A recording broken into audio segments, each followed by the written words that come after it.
नमस्कार, आप देख रहे हैं एसकेपी लाइव न्यूज। चुनावी रण तैयार हो चुका है। आपको बता दें कि भारतीय जनता पार्टी ने धार जिले की 7 विधानसभा की सीटें पे प्रत्याशी घोषित कर दिए हैं। वहीं कांग्रेस ने भी अपने 7 प्रत्याशी घोषित कर दिए हैं। वही आपको बता दें कि जो प्रत्याशी जिन्हें टिकट मिला है वे मैदान में जम चुके हैं। वहीं जिन्हें टिकट नहीं मिला है वे जो है अपना आक्रोश व्यक्त कर रहे हैं, अपनी पीड़ा व्यक्त कर रहे हैं। आपको बता दें कि जहां बदनावर में कांग्रेस के टिंकू बना को टिकट नहीं मिला तो उन्होंने कल एक प्रेस कॉन्फ्रेंस कर अपना दर्द बताया था। वही आज कुलदीप सिंह बुंदेला ने भी धार में अपनी पीड़ा व्यक्त की है। वह भी निर्दलीय चुनाव लड़ने की बात कर रहे हैं। वही मनावर में भारतीय जनता पार्टी की नेत्री, मनावर की पूर्व विधायक, पूर्व मंत्री रंजना बघेल का भी आज मीडिया के सामने दर्द छलका। यह दर्द टिकट नहीं मिलने को लेकर छलका है। उन्होंने कहा, मेरे साथ जो अन्याय हुआ है, मैंने भारतीय जनता पार्टी को अपने 30 साल दिए हैं, ये और पार्टी को इस क्षेत्र में खड़ा करने में मेरा बड़ा योगदान है। कैलाश विजयवर्गीय ने मेरा विरोध करके मेरा टिकट कटवाया है। वह आनंद राय से मिले हुए हैं। मुझे बहुत पीड़ा है, बहुत दुख हो रहा है। मैं कल विचार करूंगी कि मुझे क्या करना है। देखें क्या कुछ कहा रंजना बघेल ने। खबर एसकेपी लाइव न्यूज पर। मैं भारतीय जनता पार्टी के जितने भी शीर्ष नेतृत्व हैं, मैं उनसे बहुत निवेदन किया था कि एक बार मुझे और लड़ा दीजिए मनावर। और सभी मंडल के पदाधिकारी और सभी भारतीय जनता पार्टी के पदाधिकारी, कार्यकर्ता सभी लोग गए कि दीदी को आप हम समर्थन करते हैं। और सभी बूथ लेवल के कार्यकर्ता मुझे समर्थन था मिल रहा था। और भारतीय जनता पार्टी से सबसे जिन से मिली उन्होंने एक ही बात कहा कि चिंता मत करिए, चिंता मत करिए, हम देंगे देंगे देंगे। और उसके बाद फिर सारे भारतीय जनता पार्टी के जितने भी पुराने कार्यकर्ता थे, चाहे अर्चना चिटनीस, वो उनको भी टिकट दिया गया, संगीता चारेल को दिया गया है, नागर सिंह को दिया गया है, निर्मला भूरिया को दिया गया है, कालू खटोड़ वेल सिंह को दिया गया है। सारे पुराने जितने भी कार्यकर्ता थे उनको टिकट दिया गया। सिर्फ एक मात्र मेरा टिकट कटा और मेरे साथ बहुत अन्याय किया गया है। मैं 24 घंटे में 16 और 17 घंटे पार्टी का काम करती और पिछले 30 साल से मैं घर में नहीं बैठी। भारतीय जनता पार्टी को स्थापित करने में, आदिवासी क्षेत्र में कार्यकर्ताओं को स्थापित करने में बहुत बड़ा मेरा योगदान रहा।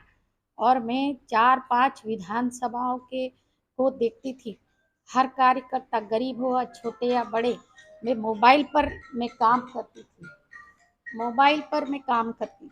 मोबाइल के आधार पर मैं सेवा देती थी कार्यकर्ताओं का। और दूसरी बात ये है कि 2007 6-7 में मैं नहीं 8-9 में मैं गोपाल कन्नौज को कांग्रेस पार्टी से लाई थी।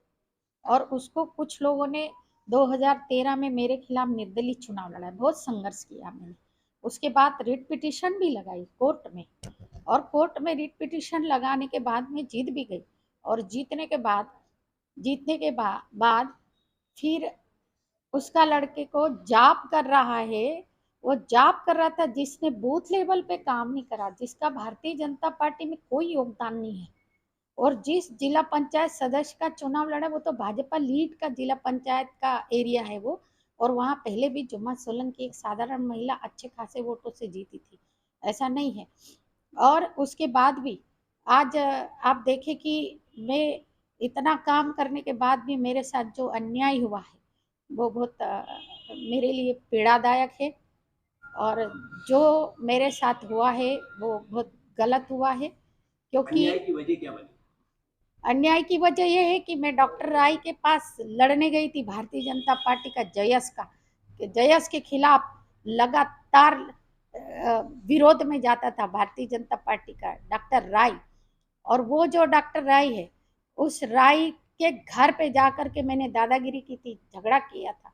और वो डॉक्टर राय कैलाश विजयवर्गीय जी से मिला हुआ है और उसने कहा है कि मेरे को टिकट नहीं दिलाना चाहिए। और कैलाश विजयवर्गीय जी ने मेरा विरोध करके और मेरा टिकट कटवाया है।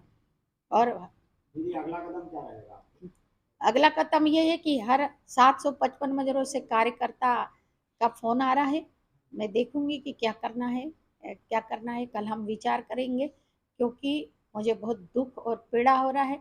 जिसकी कोई योग्यता नहीं है उसको दे दिया, पुराने सारे लोगों को दिया, और मेरा मात्र अकेले का टिकट कटा है, बाकी सबको मिल गया अकेले का टिकट। और मैं आदिवासी नेता हूँ, और आदिवासी नेता हूँ, मैं 30 साल से काम कर रही हूँ।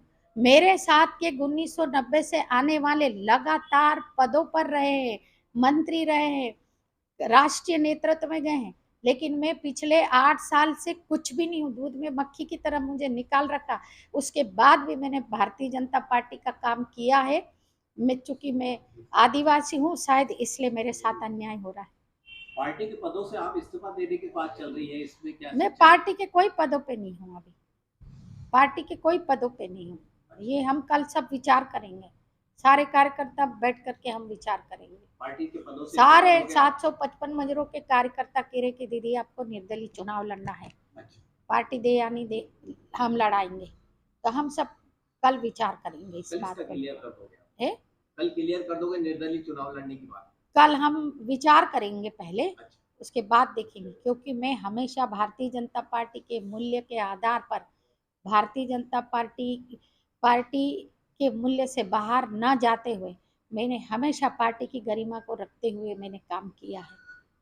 ये आपका अगर नहीं लड़ना चुनाव, किसी और भी विधानसभा पे असर गिर सकता है भारतीय जनता पार्टी के? मैं तो 4 विधानसभाओं में प्रभाव करती हूँ, कुक्षी भी करती हूँ, जी। गंधवानी भी करती हूँ, मनावर, धर्मपुरी सब जगह करती हूँ। सब दूर असर जोबट गिरेगा। भी विधानसभा मेरे 7-8 हजार वोट है, मेरे रिश्तेदार हैं, मेरे घर परिवार के लोग हैं, रिश्तेदार हैं, मैं कर सकती हूँ असर।